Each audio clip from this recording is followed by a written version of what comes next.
The Mythbusters are stepping out for science. We want some destruction. Can you destroy a bridge using just the rhythm of marching feet? Smile with confidence. We're using the ones that were on the top of the toilet. But is there more in those bristles than meets the eye? Sit down more. And ski boat or rowboat? Jamie and Adam test the myth of human horsepower. Who are the Mythbusters? Am I missing an eyebrow? Adam Savage. I always enjoyed seeing Adam in pain. Oh! And Jamie Heineman. Jamie wants a big boom. Between them, more than 30 years special effects experience. Feel kind of sexy. They don't just tell the myths, they put them to the test.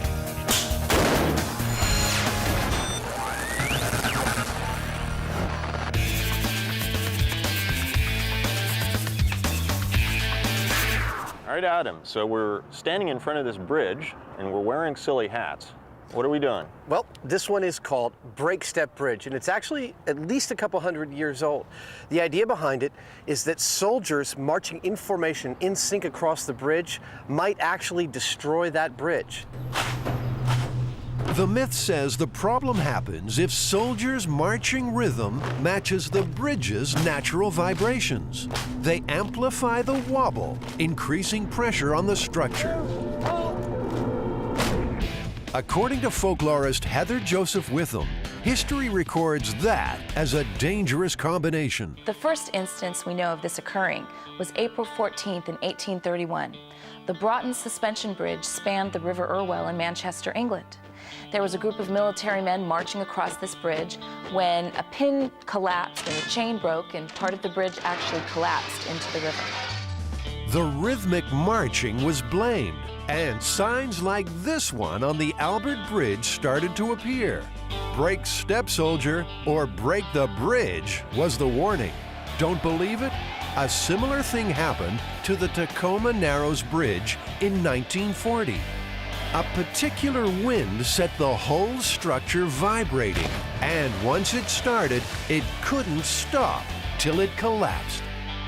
Adam, do you have any experience building a bridge? No, but you know, that hasn't ever stopped me before. So here's the plan. The guys will build a bridge and a miniature army to walk on it. Then they'll see if the rhythm of the footsteps can make it vibrate. If it works, the vibrating should get bigger and bigger, like a kid bouncing on a trampoline.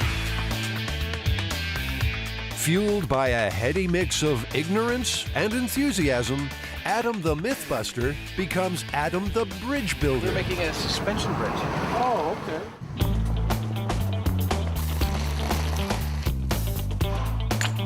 Never one to think small. Adam's first ever bridge will be 60 feet long and 6 feet high, a mini Golden Gate. Essentially, he's making long, flat, strong boxes. He'll need 6 exactly the same to join end to end to make the roadbed. And I've only got to make 12 of these, you know, in like a day. I've done more work in less time. He's also been known to do less work in more time, but today he's making progress. That's pretty good. Take the extra time on the front, save it on the back. Life is good. Do you remember the guy in the beret and the mustache on that? Well, that's me. Yeah. Life's good for Jamie, too. He's on the hunt for a piece of equipment, and it turns out the guys who make it are fans of the show. Better still, they send a whole box full in no time. Wow. Jamie has a new toy. This is a brand spanking new Kinetrol actuator. These would normally open and close a valve on, maybe in some industrial process. Only Jamie could get excited about a piece of industrial equipment. But then only Jamie could see its potential to make little marching robots. Put a crossbar on here with a shoe on the end of each crossbar, and so as this thing swings back and forth like this, the shoes will go up and down, and this thing will go up and down, and that's our walking mechanism. If all goes well, it won't be long before Jamie's hearing the pitter-patter of little feet in army boots.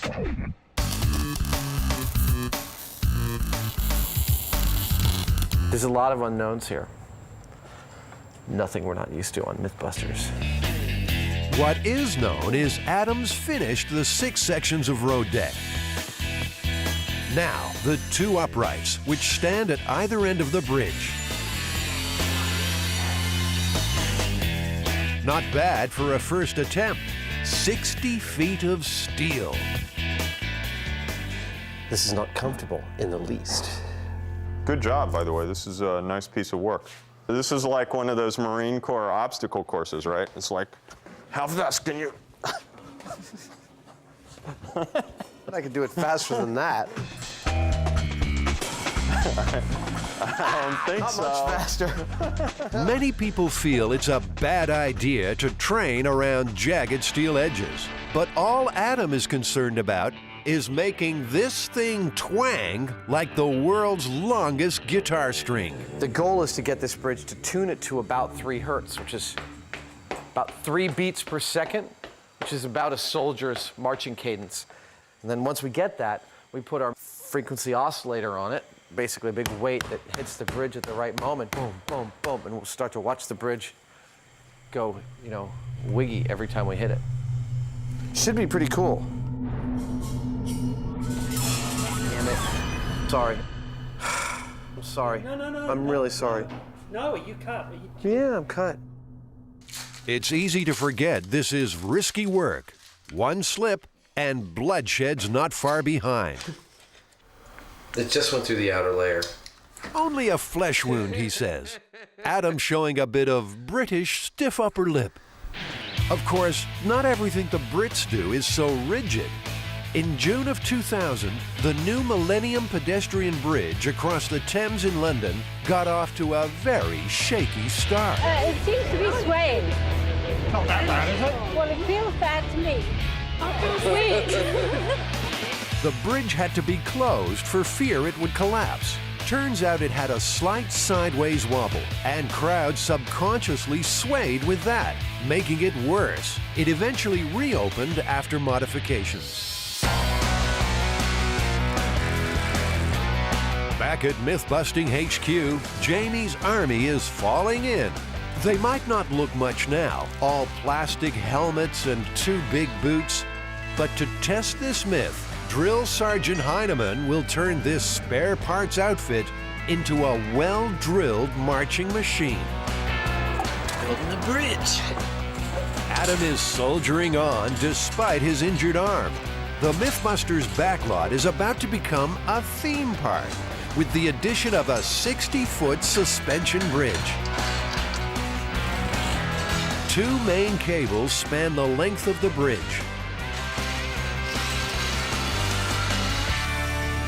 Lighter lines run down to the road deck. The whole thing tensioned tight as a drum. We may just be able to walk on this puppy. Drum roll, please. Adam is a happy camper. It seemed a bridge too far, but it wasn't.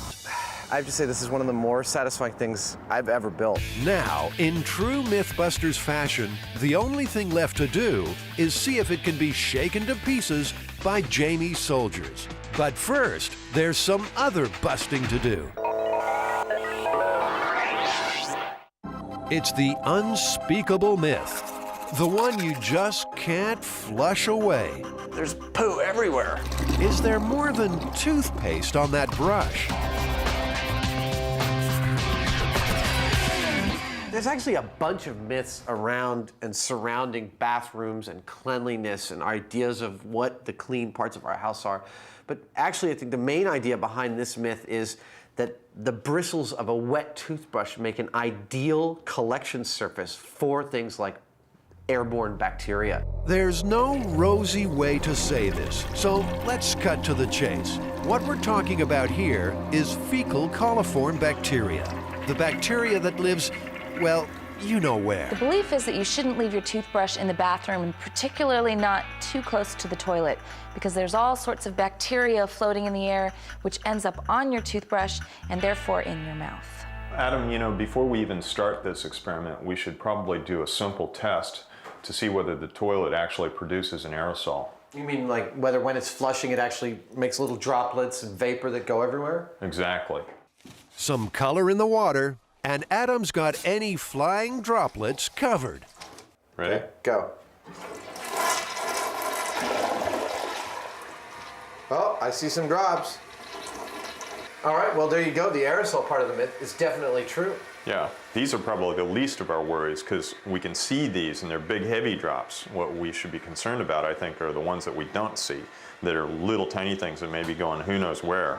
But can those tiny droplets drift all the way to your toothbrush?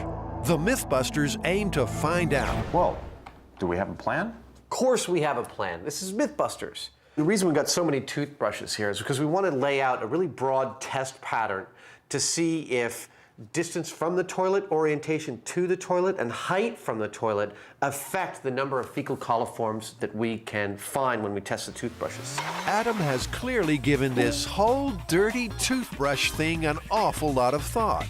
In no time, he's fitting out the bathroom in the Mythbusters workshop. I'm going to use this PVC and some fittings to make a pair of toothbrush racks. And so the rig begins. Forget fancy blueprints. He's making it up as he goes along. It only has to last for a month. Ow!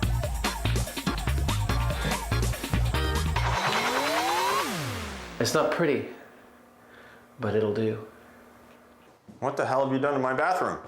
We are going to set up 24 toothbrushes in this, and every morning we'll have a protocol. And we will each be responsible to take each toothbrush, wash it in distilled water so we don't cross-contaminate, and put the wet toothbrush back. Then there will also be 2 controlled toothbrushes on top of the toilet that we will brush our teeth with, and at the end of a month we will check and do fecal coliform tests on the toothbrushes and see which ones have gathered the most.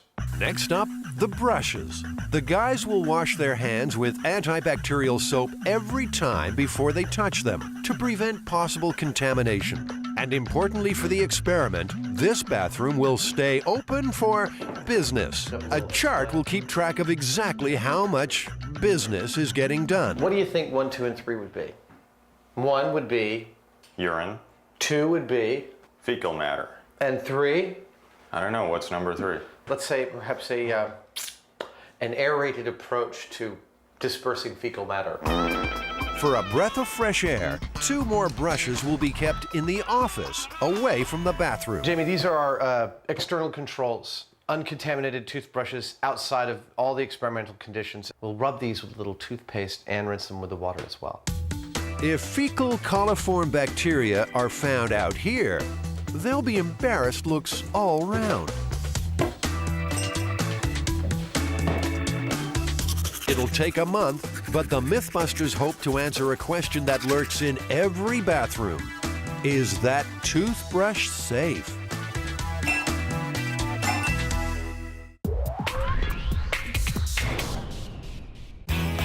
Heard the one about the rowboat and the water skier? Sit down more. I'm straight. Stanford University has. If they pull this off, they'll become myth-busting immortals. This is Apollo 13, baby. In Houston, we don't have a problem. Big guy, what is the one we're doing today? We have a new sport. It's called row skiing. Row skiing. Yeah, you water ski behind a rowboat. So what, are we gonna get out a little dinghy rowboat? I'm gonna start paddling as fast as I can while you try and get up on water skis? Actually, it's skiing behind a rowing 8. Now, that's an 8-person rowing shell. The question is, can we get up on a plane with water skis behind a boat like that? So we're gonna ask 8 strapping young lads in the prime of life to yank our sorry asses out of the water? That's the gist of it.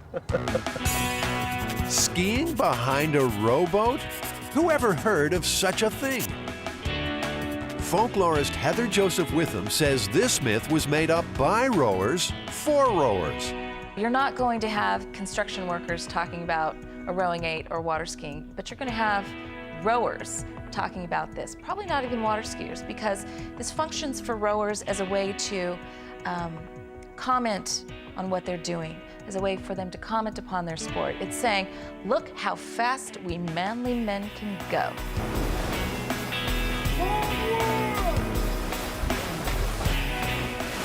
The fast, manly men at the Stanford University's varsity rowing team have confidently agreed to put their egos on the line to test this one. Picking up the water. These boats are $30,000 worth of carbon fiber rocket ship. That's up. With crew on board, it weighs nearly a ton. But the acceleration isn't like a motorboat. It surges and sinks with every stroke. It is about accelerating only when the blade actually enters the water. Once it's out of the water, it's all poetry and love sonnets. Everything is cool and easy. Once the blade goes back in, it's dark and violent thoughts. Sam, stay focused. A racing crew will be having those dark and violent thoughts about 40 times a minute. Going fast, they'll generate a boat speed of about 15 miles an hour. Skiing is normally done at 20 or more. Have you heard the myth about water skiers being pulled behind these boats? Yeah, I think it's urban legend, but we're out to prove them wrong. You think it can happen? I don't know, man. These guys got legs like steel and arms like pipes. I think they can do it. Even at top speed, they're slow by skiing standards. And that's before they add the drag of the skier. But failure is not a word in this coach's vocabulary. You know, I got a feeling that good things are going to happen. I think we might have a new business. We might be pulling people here. These workouts might be a good way for us to go faster. Amazing to watch. Made me feel pretty fat and old. They're so in sync, and there's so much testosterone flowing on those boats. You can just feel it. And, you know, we give them a real challenge, like get this guy up out of the water. They're going to be, you know, just scrambling for it. It's going to be fun to watch. Now the Mythbusters have a big problem. The athletes might be up to the challenge, but neither Jamie nor Adam knows how to ski. You must be Willie. Adam. Adam, nice to meet you. Hi, Willie. They don't just need a fast teacher, they need the water ski Terminator. Good. So you guys are skiing now? We're here You for want to some learn lessons, it? yeah. Okay. We're gonna get the lessons going here. This will be an unusual session for Willie. He'll be teaching them how to go slow.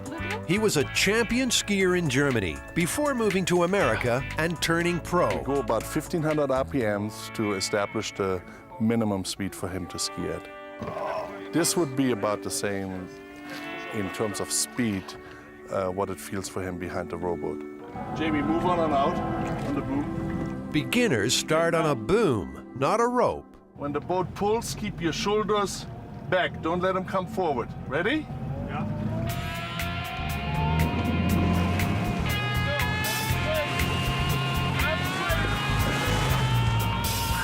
This is why I wanted Jamie to go first.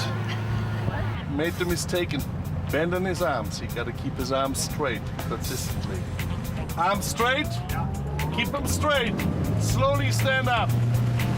Okay. Get your shoulders up, Jamie.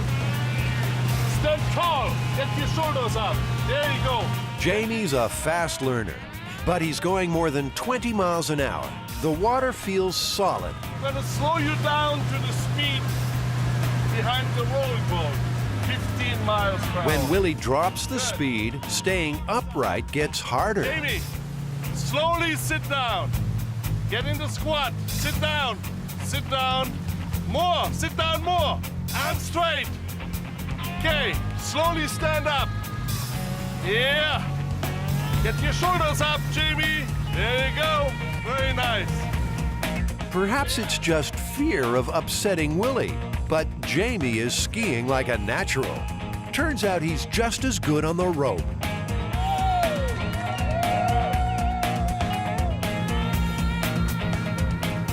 That felt pretty good. We did get it down pretty slow. I think we just nudged 10 miles an hour, which is, my guess is probably the minimum that we can really reasonably expect to stay up on the surface of the water. The slower you go, the harder it is. now it's Adam's turn. Never had a pair of big old paddles strapped to my feet before. We'll see how much of a fool I make of myself. Hopefully a lot. In fact, he does just fine. He's on the rope in a jiffy.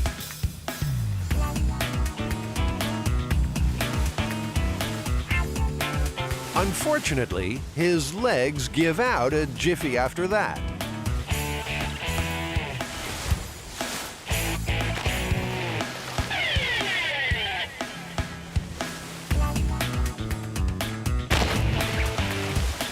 I think Adam is one tired cookie. Even with the falls, Jamie and Adam have Willie's seal of approval. They're ready for the challenge. I do believe that both skiers you have here, Jamie and Adam, can do this. I think the only difficulty that I can think of is for the crew to generate enough speed initially to get him out of the water. I tell you, Jamie can have this one. He can water ski behind that boat. I'm not in shape. You know, it's all this like upper thigh and lower back power that you've got to do, just like halfway in this crouch. And a couple times I just dropped because I had no more strength. I think if the guys are actually physically capable of pulling me through the water, that I can do it. You know, it's just a question of how fast they can get going with that kind of load. It's all up to those Stanford, you know, foot guys. Stanford will get its chance. But first, there's that other nasty myth to attend to. The Mythbusters have become slaves to dental hygiene. Every morning, they carefully wash their hands, put toothpaste on each of 24 brushes, and rinse them off again using distilled water. Lesson 1, never give Adam a squirt gun. Hey! Oh, sorry, Paul. Next, they clean their teeth using 2 very special brushes. We're using the ones that were on the top of the toilet, the closest ones. At the end of the month, they'll test the brushes for fecal coliform bacteria. If nothing else, they've busted the myth that television is a glamorous industry. Today, it's toilet bowl close-ups. Mate, you've reached the pinnacle of your career. It couldn't get any better than this, could it? Toilets and cleanliness are the subject of many an urban legend, including this one. There's a young couple honeymooning somewhere in the Caribbean, and they come back to their room and they see that it's been ransacked. They've been burgled of just about everything. There's only 2 things remaining: their camera and their toothbrushes. So they go out and they purchase new clothes and other necessities, and they end up having a fantastic time. So they get home and they develop their film, and upon looking at the different photographs, they get to one that, what's that? And they notice that one thief has taken a picture of the other thief mooning, and the picture is of his backside with their toothbrushes sticking out. Jamie and Adam aren't swallowing any of this myth. But they are professionals, and they're on the scent of something big. You know, given that I've had toothbrushes sitting near toilets for nigh on 30 years at this point, 35 years, it doesn't bother me at all. It's a long, boring, dirty job ahead. But if anyone's qualified for this sort of work, it's the Mythbusters.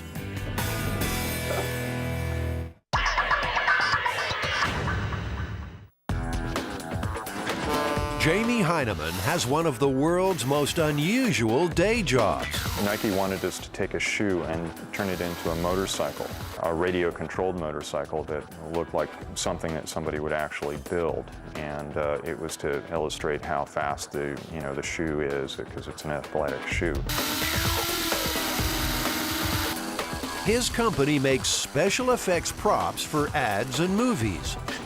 We had to start off with pre-existing motorcycles and check them out and learn how they were put together. And then we modified that kind of thing and ended up actually pretty much building from scratch an entire motorcycle mechanism to fit within the shoe.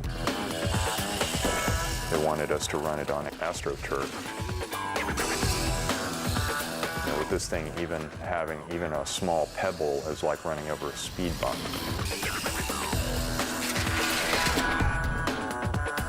That's what I live for. That's what I enjoy doing. If I have time off, I'm down here at the shop. You know, sometimes I'll wake up in the middle of the night giggling with some idea, and I just come down, turn the music up, and all of a sudden I've got this thing that nobody ever thought of before, or didn't exist before.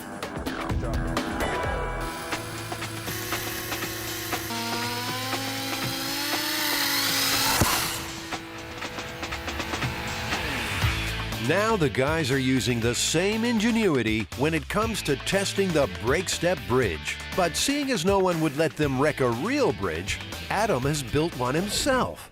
And Jamie's built, well, he's built these things. Not just one, but 12 little dudes. Custom-made stompers, whose mission is to shake this bridge to death. It certainly got the neighbors talking. So Ed, have you heard the story about the break step bridge? Yes, I have. What have you heard? Well, I've heard that there was a battalion of men, soldiers, walking across the bridge. The bridge was supposed to have wobbled and tumbled. That's what we're going to try and replicate here. It's great. It's great. The plan is to hook the soldiers up to an air compressor, normally used to power a jackhammer. Jamie's little guys should start marching. If they get the speed right, that should set the bridge vibrating. They're going to launch these things. They may like flip the whole bridge over or something with the first turn on of the switch. There's no way these are going to flip my bridge. Not even close. This was built to last. Okay, let down. Maybe it's not indestructible after all. All right, cool. At least we're finding all the weak points. All right. A few repairs, and the bridge is over its troubled waters. And now they're ready to wreck it. I say we go for it. Okay. You're the bridge builder.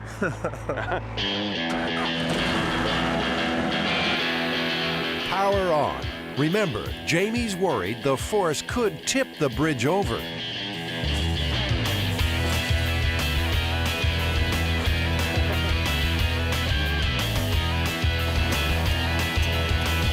Jamie's made a doo-wop group, not a battalion of soldiers. It's like the California Raisins. The boys are looking a little wimpy. Seems Jamie's not feeding them enough air from the compressor. This has to have 2 hoses on it. Seems that Jamie didn't really inspect the equipment with any real Heinemann eyeball before testing the compressor. Okay, here we go. This time, there should be less doo-wop and more destruction. Now we're talking.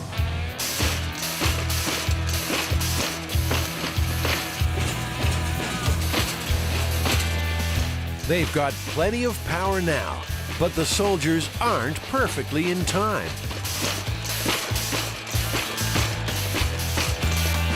They're not getting the single regular vibration through the bridge called for in the myth.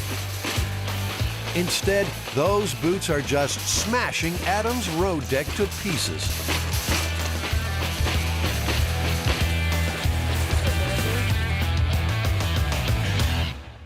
This is bothering me. Well, sorry. It's I wish you'd thought about that, because it's just like people are going to watch this, is going to start to smash up the stuff without it moving, and people are going to be like, what the f*** are you telling us? To get the timing exactly right, Jamie will have to individually adjust the airflow to each of his soldiers. It's a fiddly process, and fiddly is not Adam's strong suit. I have to say that actually at the very start of this, Jamie and I had a big argument about whether or not to do this electrically or pneumatically with air. And I strongly suggested that we not use air. I explained it to him in great detail, and he decided to ignore a good portion of it. I'm pleased that the actuators are definitely doing what we needed. They were the right choice for this job, and they'll certainly go as fast or as slow as we need to get them to go. I think the biggest problem is not my little soldiers, it's the bridge. There's blame in the air. But it's not always easy to destroy a bridge. In a master stroke of forward planning, this one in North Carolina was completed just before a dam was due to flood the valley. So, gathered around a very small table, the authorities decided to knock it down. First, they piled on huge weights. That only resulted in an amazing new use for animated arrows. So, they called in the Air Force, but the Flyboys were having an off day. So was the artillery, come to that. Finally, mines did the trick in spectacular fashion. Adam and Jamie are desperate to destroy their bridge with a bucking bronco vibration that shakes it to bits. When we hit the resonance of the bridge going up and down with them will be extremely rhythmic and will get bigger every time. And it'll actually be pretty catastrophic. Catastrophic destruction is the desired outcome for most Mythbusters experiments. So, for the third and final time, Jamie's army is readied for combat. All right, Jamie. Nice and slow.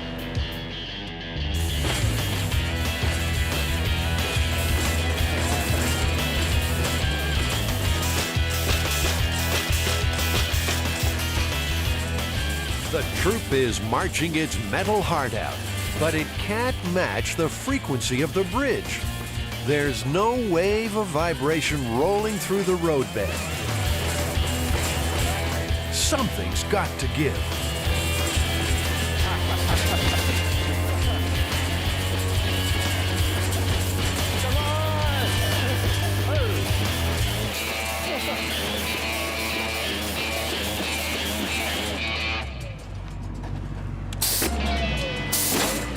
They've broken the bridge, but only through sledgehammer power, not sweet harmonic vibration. All my cables held.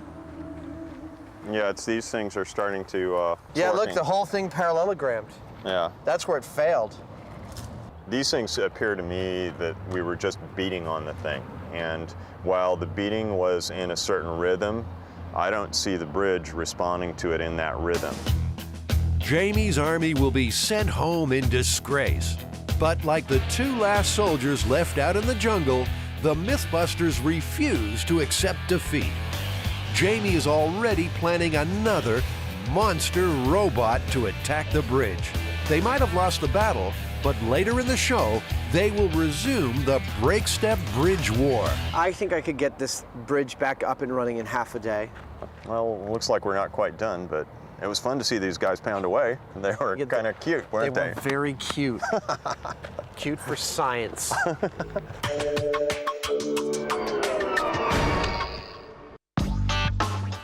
There's absolutely nothing cute about the toothbrush surprise. I'd like to point out the difference between my toothbrush and Jamie's toothbrush. Bring it up. Jamie's is neat and perfect. Mine is absolutely trashed. I don't know what that says. The only good news, this is the last day before the brushes will be tested. I get them wet, and then I foam the toothpaste on, and then I rinse them out. We could do a myth about how fast paint dries. For the last month, they've been testing the myth that microscopic fecal coliforms can waft from your toilet onto your toothbrush when you flush. A month is a long time for this kind of work. You will watch every action-packed second as water and toothpaste meet in a fecal coliform farm of total destruction. To see if there really is something to worry about, the Mythbusters have called on expert microbiologist Dr. Joanne Engel. She's going to subject the Mythbusters bathroom to more scrutiny than is strictly desirable. So I'm taking the toothbrush and I'm spreading it on the auger here, so if there's a lot of bacteria on here, it'll grow. And then I'm also dipping it into this bacterial broth. And again, if there's just even a couple of bacteria on here, it'll grow overnight after I incubate these in a nice warm oven.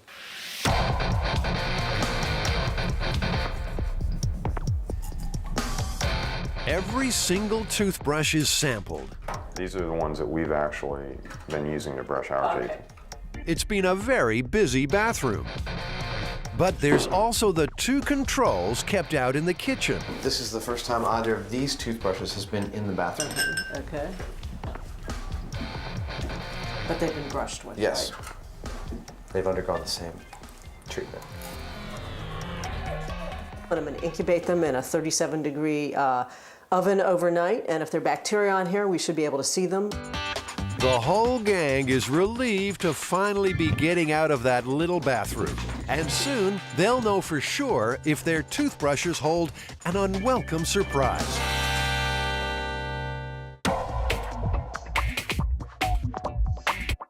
The Mythbusters are ready for the water ski challenge. Can you ski behind a rowing 8? So you ready? There's more than a myth on the line this morning. Stanford University has volunteered its best crew for the job. Their reputation is at stake, though Coach is playing it cool. With the expert crew that Mythbusters has provided, I believe that there's no way we can fail. First things first, these perfect, fragile rowing shells don't come standard with a ski rope. The Mythbusters have got to tie one on without tearing a hole in the boat. If we run a line of thin, like high-strength cord to each one of these outriggers times 8, that's more than enough distributed load across the whole boat, and you ought to be able to water ski all day behind it. All day, huh? It's only your thighs that are going to give out, buddy. By distributing the load over the 8 riggers, Adam will minimize the strain on the boat and the rowers. For the most part, these guys won't even be able to see this rig. It won't affect their rowing at all. $30,000 per boat. We don't want to put a nick in the darn thing. That's the ski rope taken care of. But that's the easy part. The bare minimum speed required to pull Jamie out of the water is 10 miles an hour. In a race, a crew can reach 15, but Jamie's drag is sure to slow them down. It would certainly help if I weighed a lot less than I do. I weigh about 180, 170, 180, and you know, if I weighed 100 pounds, then I'm sure it'd be easier on them, but that's why we came to Stanford.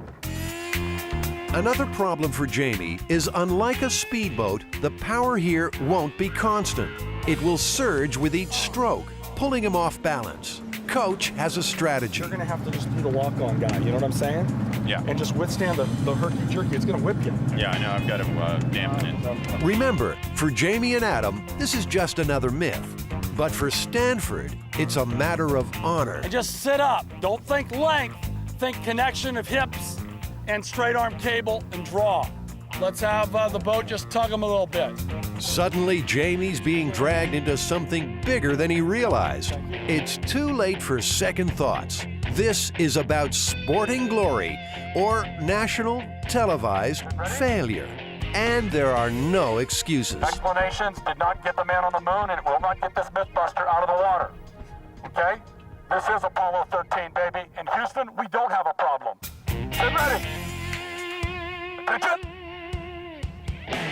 Go!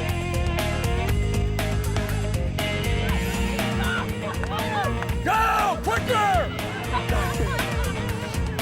Wait up! Ho! Ho! Hey! Hey! Stop blowing! If you're not pulling, stop! Jiminy Jack Christmas. These guys are still wrong. So close. He was up, but couldn't hold on with the surge. This might just be possible. Jamie, man, that was beautiful. It was working. You think you can get it going? It's just in a state of constant, almost out of the water. Right. It's the hardest thing that a skier can do, I think. Well, you think you're good for another go? Oh, yeah. Excellent. Nice lock on, big dog. That was all you. That was all you. We got to be quicker with the second stroke or longer with the first stroke. It's just going to be up to me to maintain it, I think. Sam, same thing that you guys just did. So, Jamie Big Dog Heineman prepares to battle the surge again. The guys in the engine room have proved they've got the muscle to get him up. He can't let them down. Attention! Go! Stay up. Come on, dog. Stay up. Come on, big dog. Stay up. Yeah! Go! Bring it up! Bring it up! Boys! Jeez, we got his ass. We had him. It's close, but still no cigar. These Stanford guys won't settle for near enough. Jamie will ski even if it kills him.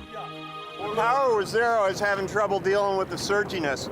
Try and put the weight back when that surge hits you, so you got a little more hip and power into it, because it's going to surge. Yeah, that wasn't bad for the first 2 runs, though. No, well, we ain't done yet. We're pulling your ass out. You're going to be doing this thing without a wetsuit and the beret and glasses on if I can have my way. Get up, guys. Let's pull this boy out of the water. Heiny, man, that was twice as good as last time. You think you can do it twice as good as that? I'll keep trying. Just need like a good 30-second run. Come to the steer. Come to the steer. This is the 3rd and final attempt. Coach can smell something special in the air. Stay tough, all right? Stay tough. They're enjoying it. It's like you guys are right on the cusp of both meeting together at a higher plane. Looks good. I want you to put him on a ride that he won't forget. So once you get him up, keep him up and let's get his skin tone a little bit fearful, a little white. Let's scare him. Jam! Jam on it. Let's do something that's never been done. Here we go. Attention! Go!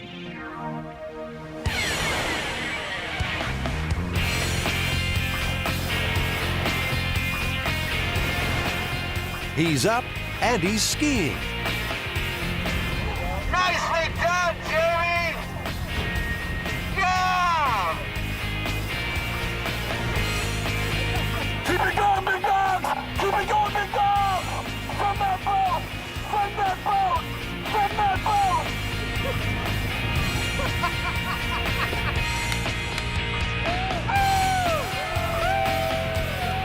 It's not pretty. Jamie's fighting every surge, but they've done it.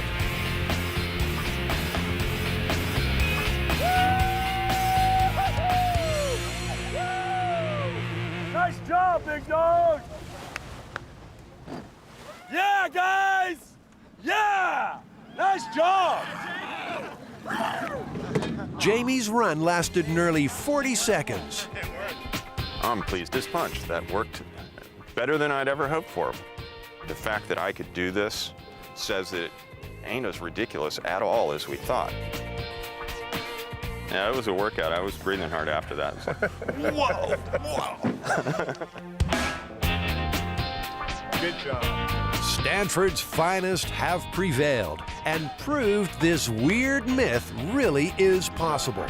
Never underestimate young, strong Mythbusters. One of those good things about youth is they don't know obstacles. You to man, or as we say, YDM. YDM.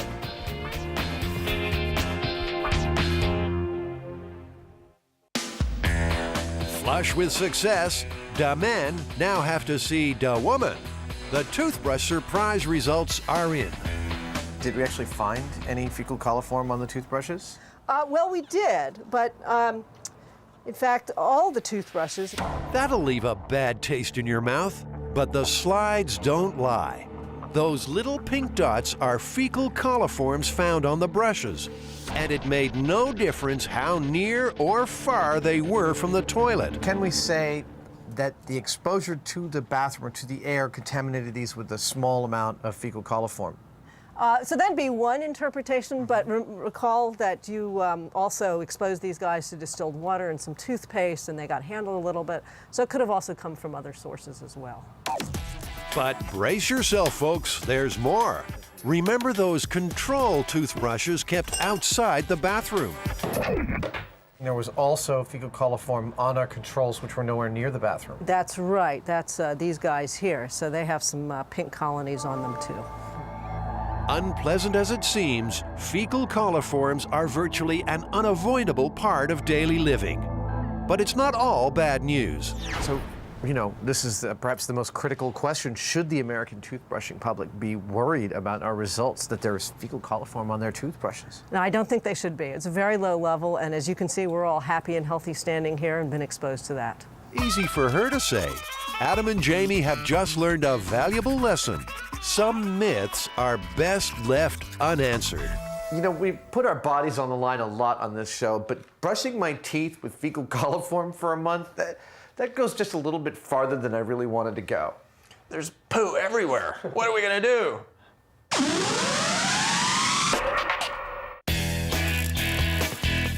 The Mythbusters are rebuilding the Break Step Bridge. We weren't really happy with the collapse of the bridge the first time on the Break Step Bridge, so I'm putting it back together, and we're going to try it a second time, a little more scientifically, perhaps. The science of this myth is the regular rhythmic footfalls of marching soldiers can resonate within a bridge, causing it to collapse. And the challenge is to induce a regular vibration that gets bigger with every beat, till the whole thing shakes itself apart. Wind caused a similar thing to happen in a famous collapse at the Tacoma Narrows. So far, the Mythbusters' attempts with little marching soldiers failed. So instead, Jamie's making one big heavy one. That's starting to be pretty cool. That's we're getting a nice, controllable harmonic out of this thing. I think we have what we need to work with. Could this be the monster that will destroy the bridge? The mechanical arrangement on the soldiers was such that it was a little more messy. This thing, I think, will be able to isolate what exactly is going on by being able to watch just this. We've got this fairly large wave, but we want to hit that wave exactly at the perfect time each time it comes back. And that's what it is to match a harmonic. So if the timing's even a little bit off, we won't be correct at all. So, in the name of inducing wanton destruction, the Mythbusters lay it on the line one more time. A little faster, maybe? That's too fast. Slower. Yeah, you see how it got canceled out? We had something there for a second. Go back and... That's really close. Believe it or not, that tiny little wobble is more success than they got last time. But they can't seem to turn that ripple into a tsunami that will wreck the bridge. And we'll get a lot more reaction with more weight on it. All right, let's try it then. Ah, the old Mythbusters motto, when in doubt, add something heavy. Now bear in mind, Adam has bled for this bridge. It was big, complicated, and time-consuming. It's his pride and joy, and he really wants this to work. Let's go.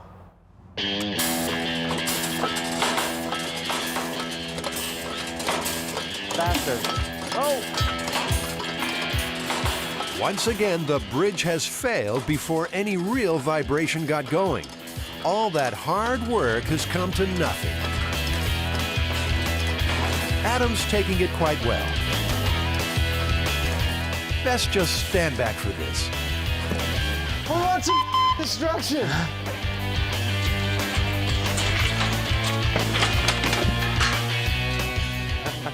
Feel better now? I do feel better now. Good for you.